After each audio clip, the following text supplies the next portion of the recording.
Vijayawada university మంచి భవిష్యత్తు కోసం తెలుగు విద్యార్థులు ఇష్టపడే యూనివర్సిటీ. కాల్ 9059052378 9059052379.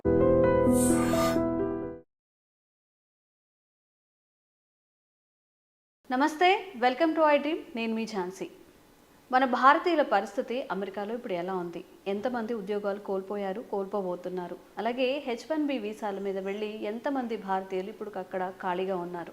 ఈ విషయాలను డిస్కస్ చేద్దాం. ప్రస్తుతం అంతా ఉన్నారు high court immigration and passport advocate Prithvi గారు. నమస్తే అండి. నమస్తే ఝాన్సీ. ఏంటి సార్ అసలు ఇప్పుడు మన ఇండియన్స్ పరిస్థితి ఏంటి? ఎంతమంది మళ్ళీ ఇక్కడికి రాబోతున్నారు? ఎంతమంది ఖాళీగా ఉన్నారు అక్కడ? నిజంగా మనకి న్యూస్లో చూస్తున్నామని నిజమేనా? ఎన్ని అపోహలు, ఎన్ని వాస్తవాలు జరుగుతున్నాయి అక్కడ?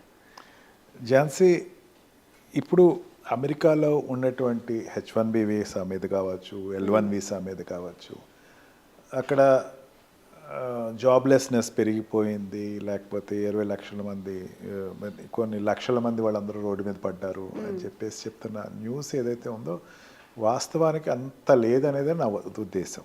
ఓకే, ఒక 2 యాంగిల్స్ చూసుకోవాలి మనం. ఒకటేంటంటే ఝాన్సీ, అమెరికాని self sufficient than previous governance అని ఒక మగా అని ఒకటి తీసుకొచ్చాడు.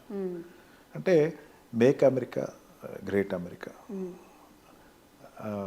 ఈ మగా దాంట్లో ఏంటంటే ఆల్రెడీ తన వ్యాపారం మొదలు పెట్టేశాడు. నేను వ్యాపారస్తుడిని అని చెప్పాడు ఫస్ట్. వ్యాపారస్తుడి దగ్గర అన్ఎంప్లాయ్మెంట్ అనే ప్రసక్తే ఉండదు, అంతే కదా. వ్యాపారం చేసేవాడి దగ్గర ఖాళీగా ఎవరైనా ఉంటారా? లేదు.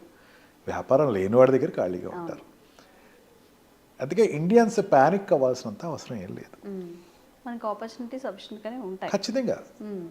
మనం లాస్ట్ టైం వీడియోలో కూడా డిస్కస్ చేసాం ఏఐ గురించి దగ్గర దగ్గర కొన్ని billions and trillions of dollars తను ఇన్వెస్ట్ చేస్తున్నాడు అని చెప్పేసి ఒక తనే ఓపెన్గా డిక్లేర్ చేశాడు. దాని మీద ఆల్రెడీ వర్క్ జరుగుతుంది.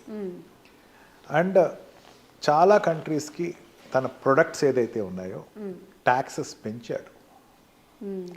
ఇదివరకు ఏదో ఇంపోర్ట్ ట్యాక్స్ అండ్ ఎక్స్పోర్ట్ ట్యాక్స్లో అమెరికా చాలా చురుకన చేస్తున్నారు అన్నదాన్ని చాలా బ్యాలెన్స్ చేయడానికి ట్రై చేస్తున్నాడు. And it will happening. ఇంకా అతను వచ్చి 100 days కూడా అవ్వాలి.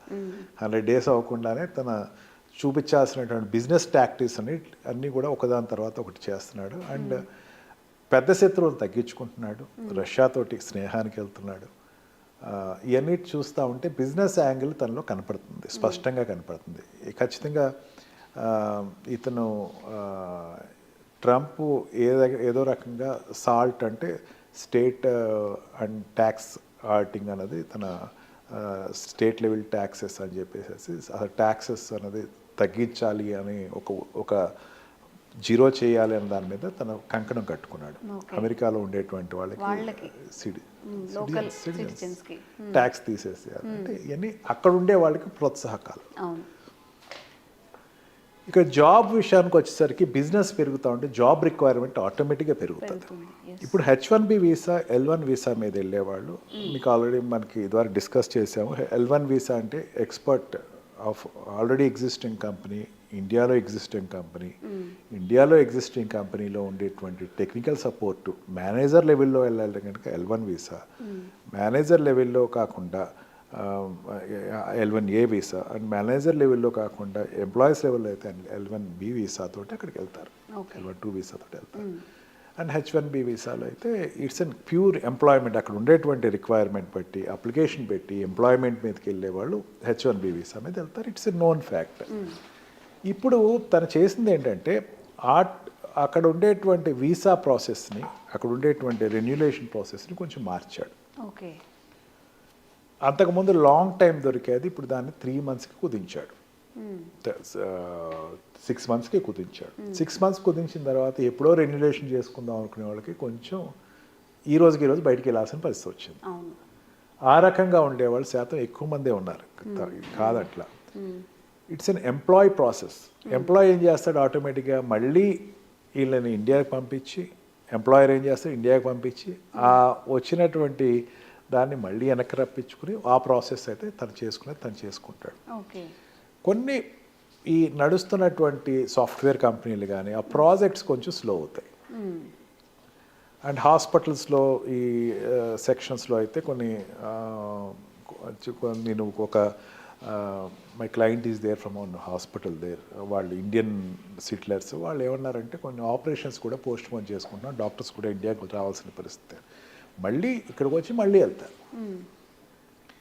ఈ ట్రంప్ తోటి మన ప్రైమ్ మినిస్టర్ మీటింగ్ అప్పుడు అక్కడ మీటింగ్ పెట్టాడు ఇండియన్స్ తోటి. తను చెప్పింది ఏంటంటే మీరు ఇండియాకు వచ్చి రెగ్యులేషన్ చేయాల్సిన అవసరం లేదు, ఇక్కడి నుంచే మీరు రెగ్యులేట్ చేసుకోవచ్చు అని ఒక న్యూస్ చెప్తున్నాను నేను, ఇట్స్ ఎ గుడ్ న్యూస్ అని చెప్పేసి చెప్పాడు. అంటే కొంచెం అది అర్థం కాకుండా ఏదో కొంచెం వాళ్ళు కొంచెం టెన్స్ ఫీల్ అవుతున్నారు, కానీ better go to your advocates, me advocates దగ్గరికి వెళ్ళండి, కౌన్సిల్ కనవండి, వాళ్ళు డెఫినెట్గా మీకు ఏం చేయాలో చెప్తారు, అంత వరీ అవ్వాల్సిన పరిస్థితి లేదు. మనకి ఏదైనా చిన్న మూవ్ జరిగినా పెద్దగా కనపడుతుంది, మనకేదో ఏదో అయిపోతుంది, వాళ్ళందరూ ఇండియాకి వచ్చేస్తారు అని చెప్పేసి ఒక భావన, అంత భయపడాల్సినంత అయితే ఏమీ లేదు. Situation is not out of control. Jobs recession కాదు, రెసెషన్ ఈజ్ డిఫరెంట్. ఇప్పుడు రెసెషన్ అనేది 2023, 21, 22, 23 వరకు వచ్చిన రెసెషన్ అయితే ప్రస్తుతం లేదు అని చెప్పచ్చు. అదే జాబ్స్ లేకుండా మీరు ఖాళీ లేదు వెళ్ళిపోండి కాదు, బిజినెస్ జరుగుతుంది, అక్కడ బిజినెస్ జరుగుతూ ఉంటే సాఫ్ట్వేర్ కంపెనీలు పెరుగుతున్నాయి ఖచ్చితంగా. అందుకని రిక్వైర్మెంట్ ఉంది, ఇంకా ఇండియన్స్ వెళ్ళాల్సినటువంటి పరిస్థితి వస్తుంది, ఇంకా ఇండియన్స్ వెళ్తారు. మీరేమీ అక్కడ పీర్ ప్రెషర్ ఫీల్ అవ్వద్దు, ఏదేదో పడిపోయింది డ్రాప్ అయిపోయింది కాదు, everything will be with in short time, everything will be resolve. మరి H1B వీసాల మీద వెళ్ళిన వాళ్ళు చాలా మంది ఇప్పుడు ఏం చెప్తున్నారంటే తనకి జాబ్ పోయిందను లేకపోతే జాబ్లెస్గా ఉంటున్నారని చెప్పి ఇంటి దగ్గరనే పంపిస్తున్నారు అని చెప్పి సమ్ ప్రోపగండా అయితే జరుగుతుంది. దీంట్లో ఎంతవరకు వాస్తవాలు ఉన్నాయి?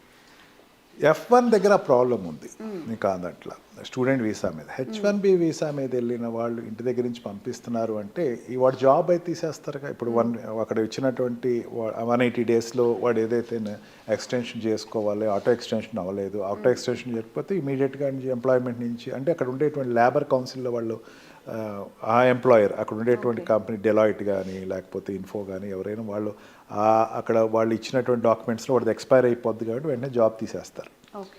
మళ్ళీ అక్కడి నుంచి ఇండియాకి వచ్చే టైం వరకు కొంచెం జాబ్లెస్నెస్ అవుతాడు. ఎంప్లాయర్స్ ఆర్ ఇతను వదులుకోకూడదు అనుకుంటే వాళ్ళు ఖచ్చితంగా మళ్ళీ డాక్యుమెంటేషన్ చేస్తాను, మీరు ఇండియాకి ఇమీడియట్గా వెళ్ళిపోండి, విత్ ఇన్ 2 monthsలో 1 monthలో ఇండియాకి వెళ్ళిపోండి, మీన్ మళ్ళీ తీసుకొస్తామని చెప్పి వాడికి అక్కడ కాంట్రాక్ట్ ఎంటర్ అవుతారు. ఈ పీరియడ్ ఇప్పటివరకు ఎవరు ఎక్స్పీరియన్స్ పొందలేదు. దాంతో ఏంటంటే కొంచెం కన్ఫ్యూజన్, జాబ్లెస్నెస్ వచ్చింది కాదంట్లా, ఇట్స్ ఎ టెంపరీ. ఆ జాబ్లెస్నెస్ ఏదో పర్మనెంట్ అయిపోతుంది అన్నది అయితే భావన కాదు. మళ్ళీ ఏదైనా ట్రంప్ కొత్తగా జాబ్లెస్ అయిన వాళ్ళు తవరేస్తాడేమో అన్న ఒక భయంతో ఏదో జరుగుతుంది తప్ప తనకి ఒక జనరల్గా ఒకటి బాగా ఆలోచించుకోవాలి. అక్కడ చాలామందికి అర్థం కాదు ఏంటంటే ఈ అడ్మినిస్ట్రేటివ్ ప్రాసెస్లో జాబ్లెస్ తీసేయటానికి రిలేషన్ యాక్చువల్గా ఉండదు. అంటే అక్కడ ఎంప్లాయ్మెంట్లో ఎంప్లాయ్ చేసే వాళ్ళందరూ ఎంప్లాయర్ ఎవడైతే ఉన్నాడో ఆ ఎంప్లాయర్ ఏమవుతాడు, తన లిబర్టీ తోటి కంపెనీ పెట్టుకుంటాడు, ఎంతమంది ఎంప్లాయీస్నే తెచ్చుకుంటాడు. యాక్చువల్గా యుఎస్ సెంట్రల్ గవర్నమెంట్కి అవసరం లేదు, కాకపోతే సెక్యూరిటీ అండ్ సేఫ్టీ మెజర్స్ తోటి కొన్ని తీసుకున్న డిసిషన్స్, వీసా మీద తీసుకున్న డిసిషన్స్ మీద ఈ ఒక పీరియడ్ ఆఫ్ టైం వరకు కొంచెం హార్డ్షిప్ వస్తుంది ఖచ్చితంగా. డెఫినెట్గా అక్కడ కోర్ట్స్ ఇంటర్వెన్ అవుతాయి కంపెనీ తరఫున, అందుకే లీగల్ అడ్వైజర్స్ ఇస్ మస్ట్ అని చెప్తున్నారు. ఖచ్చితంగా legal advisers how to overcome it అన్నది చెప్తారు, మళ్ళీ దాంట్లో రీసెట్ అవుతాయి.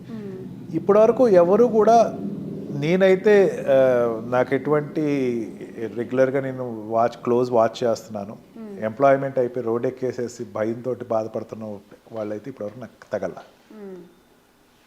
కొంచెం అక్కడ సిచ్యువేషన్ చూసి ఇక్కడ మనం భయపడుతున్నాం తప్ప అంత భయంకరమైన సిచ్యువేషన్ అయితే అక్కడ లేదు. ఓకే, నిజంగా సార్ ఏదైనా ఒక సిచ్యువేషన్ జరిగినప్పుడు అక్కడ జరిగేది ఒకటి, మన వరకు వచ్చాక అది మారిపోయేది ఒకటి, మనం ఊహించుకునేది ఒకటి. అంటే మనం ఏమనుకుంటామంటే ట్రంప్ అనేవాడు వస్తే కనుక మనకి ఒక శాంటాక్లాజ్ చేస్తాడు, చక్కగా వరాలు ఇస్తాడు అనుకున్నాడు, కానీ వ్యాపారం చేస్తాడు అనేసరికి మనం జీర్ణించుకోలేని పరిస్థితిలోకి వచ్చాడు.